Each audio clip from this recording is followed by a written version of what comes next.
హైడ్రా పేరుతో అక్రమ వసూళ్లు రంగంలోకి దిగిన ఏసీబీ అధికారులట. కార్టూన్ వేసిరు దీని మీద వీళ్ళు ఏమని, వాళ్ళ పేరుతో అక్రమంగా వసూలు చేస్తున్నాడట. అందుకే జేసీబీతో లేపిందట హైడ్రా, తీసుకెళ్ళి జైలు ఎత్తేసింది. బిల్డింగ్లను ఎట్లయితే కూల్చేస్తున్నదో, ఎవరైతే బిల్డర్స్ని రియల్ ఎస్టేట్ వాళ్ళని బెదిరించి, ఇగో రియల్ ఎస్టేట్ కాదు ఎవరినైనా, మీరు నాలా మీద ఉన్నారు, అట్లా ఉన్నారు, ఇట్లా ఉన్నారని వాళ్ళని బెదిరించి డబ్బులు వసూలు చేస్తున్నారట. ఇంకేదో మనకి ఈ బిల్డర్స్ అసోసియేషన్లో ఒక పేరు వినిపిస్తున్నది, ఏదో ఏవి రెడ్డి అట. మరి ఆయన ఎవరో నాకు కూడా తెలియదు. ఎవరో ఫలానా ఏవి రెడ్డి బిల్డర్స్ వాళ్ళందరట ఈయన దగ్గరికి వచ్చి ఆయన సమస్య చెప్పుకుంటే, నాకు రేవంత్ రెడ్డి చాలా దగ్గర నేను సమస్య పరిష్కరిస్తా అని ₹1,00,000 నుంచి చదువుతున్నాడని అంటున్నారు. నేను చెప్తున్న విషయం కాదు, చాలామంది బిల్డర్స్ డిస్కస్ చేసుకుంటున్నారు వాళ్ళ సర్కిల్స్లో. మరి హూ ఈజ్ ఏవి రెడ్డి? ఎవరి ఏవి రెడ్డి? మరి ఏవి రెడ్డిని కూడా ఇట్లా జేసీబీతో లేపుతారా? ఒకవేళ నిజమైతే, నిజమని తేలాలంటే ఏం చేయాలా? నిజమా కాదని తేలాలంటే మీరు విచారణ చేయాలా. హూ ఈజ్ ఏవి రెడ్డి అని రంగనాథ్ గారు మీ ముందు పెడుతున్న ఏవి రెడ్డి అనే మనిషి ఎవరో దయచేసి తేల్చండి. పెద్ద ఎత్తున బిల్డర్ల దగ్గర నుంచి వసూలు చేస్తున్నాడు. ఇప్పుడు చిన్న చిన్న బిల్డర్లు ఉంటారండి, ఒక చిన్న చిన్న వయలేషన్స్ ఏమైనా చేసి ఉండొచ్చు. ఫ్లోరు ఎక్కువ కట్టడమో, లేకపోతే పైన పెంట్ హౌస్లు వేయడమో, ఇట్లాంటి చిన్న చిన్నవి చేస్తూ ఉంటారు. వాటికి హెచ్ఎండిఏలో రకరకాల పెనాల్టీలు ఇవన్నీ ఉన్నాయి. కొన్ని ప్రాంతాల్లో అయితే మరి హైడ్రా ఈ పరిధిలోకి రాదు అని చెప్తున్నారు ఒకవైపున. మరి రంగనాథ్ గారే డైరెక్ట్గా వెళ్ళి సమీక్షిస్తున్నారు. మరి ఇది ఏంటో తెలియదు. మరి వేరే పవర్స్ ఏమైనా ఇచ్చినా అన్నది నాకు ఐడియా లేదు. ఇప్పుడు మొన్న ఏదో మల్కాజ్గిరికి పోయి ఏదో చెక్ చేసిరట. గతంలోకి ఇండియన్ ఎయిర్లైన్స్ కాలనీకి వెళ్ళి అక్కడ ఒక కట్టడాన్ని కూల్చేసారు. మరి మీ పరిధిలో లేదంటున్నారు. మరి మీరు ఈ పరిధికి వస్తుందా రాదా? లోకల్ అధికారులు ఏమంటున్నారంటే, లేదు మాకు ఇది ఎట్లా పర్మిషన్స్ ఇచ్చిరో ఆ పర్మిషన్స్ క్యాన్సిల్ చేయమని రిపోర్ట్ అడిగిండ్రు అని అంటున్నారు. మరి ఏ అధికారాలు ఉన్నాయి మీకు? సో దీన్ని కూడా బహిర్గతం చేయండి, బయట ఇప్పుడు మీకు పవర్స్ ఉంటే ఒకవేళ వాళ్ళు తప్పు చేస్తే చర్యలు తీసుకోవడంలో తప్పులేదు. బట్ కేవలం ఈ హైడ్రా అన్నది చెరువులు వీటి వరకేనా? ఎందుకంటే మేము అదిత్రి దగ్గరికి వెళ్ళినాం, అమీన్పూర్లో. వాడు మొత్తం చెరువుకు మధ్యలో ఉన్న గొలుసుని మొత్తం తెంచేసిండు, 7 తూములు మూసేసిండు. చాలామంది అక్కడ ఉన్న వాళ్ళు వెళ్ళి కంప్లైంట్ చేస్తే ఇది డౌన్ స్ట్రీమ్, మాకు సంబంధం లేదంటున్నారట. మరి ఎట్లా సంబంధం ఉండదు?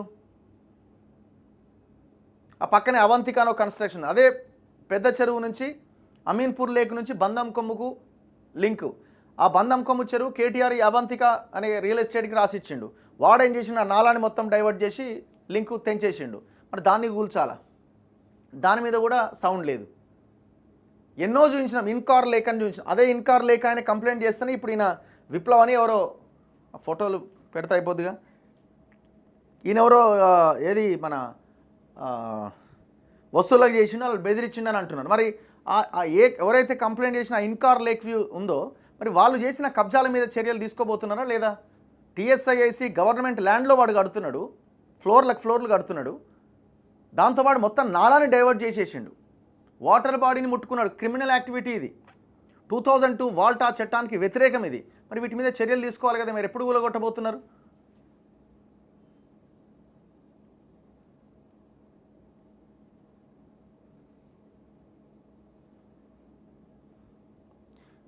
అండ్ ఇంకొకటి ఏంటంటే మీకు కాషన్, ఇప్పుడు ఏవి రెడ్డి అయినట్టు ఆయన రేవంత్ రెడ్డి పేరు చెప్పుకొని వసూళ్ళకి చేస్తున్నాడు. నాకు తెలియదు, మరి తేల్చాలా మీరే. వసూలు చేస్తున్నాడా లేకపోతే ఆయన మరి నిజంగానే అంత చేయించేంత ఇన్ఫ్లుయెన్స్ ఉన్న వ్యక్తి? చాలామంది బిల్డర్స్ అసోసియేషన్ వాళ్ళు మాట్లాడుకుంటున్నారు. ఎందుకంటున్నా ఈ మాట అంటే, నిన్న మొన్న కొంతమంది ఫోటోలు పెట్టి అరెస్ట్ అయిన వ్యక్తి ఈయనే. ఎవరు ఈయన? ఇప్పుడు ఇట్లాంటి ఫోటోలు చూపిస్తారు. ఇప్పుడు వీళ్ళు ఆ మంత్రుల దగ్గరికి ఏదో ఇవ్వడానికో లేకపోతే ఇవ్వడానికి పోతే వాళ్ళందరూ రమ్మంటారు. సరే, ఇంతమందిలాగా లేదుగా పరిస్థితి. పాపం వాళ్ళు కూడా మంత్రులంతా అందరి దగ్గరికి అందరిని ఆహ్వానిస్తున్నారు, అప్లికేషన్స్ తీసుకుంటున్నారు. సరే, సమస్య ఎంతవరకు పరిష్కారమైంది తర్వాత విషయం. కలవడానికైతే అవకాశం ఉంది. సో అట్లా అందరూ కలుస్తున్నప్పుడు వీళ్ళు కూడా కలుస్తారు. ఇట్లా టక్క ఫోటోలు తీసుకుంటారు. ఫోటోలు తీసుకొని ఇక నాకు ఈ మంత్రి తెలుసు, ఆ మంత్రి తెలుసు అంటారు. ఇక ఈయనే ఇప్పుడు నిన్ను అరెస్ట్ చేసిరు కదా, హైడ్రా అరెస్ట్ చేసింది వసూలు చేస్తున్నాడని ఈ వ్యక్తే అందరి దగ్గరికి పోయిండు. ఇప్పుడు ఈ ఫోటోలు చూపించి వాళ్ళకి నేను 20 లక్షలు ఇస్తే నేను ఇది క్లియర్ చేసేస్తా అంటే వాళ్ళు ఏదో నమ్మో లేకపోతే ఇంకోటో చేస్తారు. ఒక బిల్డర్కి ఇట్లాగే పోతే ఆ బిల్డర్ కంప్లైంట్ చేసిండు రంగనాథ్ గారికి, ఈయన అరెస్ట్ చేయించిండు. సో ఇట్లాంటి వాళ్ళే చాలామంది ఉండి ఉంటారు. అందుకే ఆ బిల్డర్స్ అసోసియేషన్ సర్కిల్లో ఈ ఏవి రెడ్డి అనే ఆయన పేరు వినిపిస్తున్నది. మరి ఏవి రెడ్డి ఎవరో దయచేసి తేల్చండి. ఇంకో మంత్రుల దగ్గర ఫోటోలకు ఫోజులు ఇస్తున్న ఈ గుండుని చూసారా? ఇలాంటి వాళ్ళు మీ చుట్టూ ఉంటారు, తస్మాత్ జాగ్రత్త. మంత్రులతో ఇలా ఫోటోలు దిగి వాటిని సోషల్ మీడియాలో పోస్ట్ చేస్తారు. నేను మంత్రికి ఏం చెబితే అది అంటూ ఊదరగొడుతుంటారు. అలా దందా మొదలు పెడతారు. బ్లాక్మెయిలింగ్లకు పాల్పడతారు. వీరి ఉచ్చులో చిక్కుకున్నారో అంతే చుక్కలు చూపెడతారు అన్నట్టు చెప్పలేదు కదా. ఈ గుండు బాస్ పేరు విప్లవ్ కుమార్, సంగారెడ్డి జిల్లా అమీన్పూర్ ప్రాంతం. ఈ మధ్య హైదరాబాద్లో హైడ్రా హడావుడి చేస్తోంది కదా. దాంతో ఇదే మంచి సీజన్ అనుకున్నాడు ఈ జాదుగాడు. ఓ బిల్డర్ను బెదిరించాడు. నాలాకు ఆనుకొని కట్టినందుకు గాను అపార్ట్మెంట్ కూల్చేస్తారు అని చెప్పి 20 లక్షలు ఇవ్వాలని బ్లాక్మెయిల్ చేసిండు. తనకు మంత్రులు దగ్గరి పరిచయం అని వారిని మేనేజ్ చేసేందుకు గాను 20 లక్షలు ఇవ్వాలని డిమాండ్ చేసిండు. అనుమానం వచ్చిన బిల్డర్ పోలీసులకు కంప్లైంట్ చేయడంతో విప్లవ్ కుమార్ వ్యవహారం వెలుగులోకి వచ్చింది.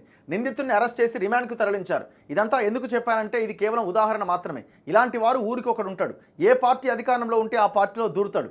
తనకు పెద్ద ఫాలోయింగ్ ఉందని లీడర్ల దగ్గరకు నమ్మవలుకుతాడు. క్లోజ్గా మూవ్ అవుతున్న ఫోటోలు చూపించి దందాలు చేస్తారు. అందుకే పైరవీకారులతో జనం జర భద్రం. ఎవరికి పడితే వాళ్ళకి సెల్ఫీ ఫోటోలు ఇచ్చే లీడర్లు కూడా మీరు జాగ్రత్త. అది కుదరని పని. వాళ్ళు వస్తారు, ఫోటోలు దిగుతారు, వెళ్ళిపోతుంటారు. సో అందుకే ఇట్లాంటి వాళ్ళ పని కూడా పట్టండి.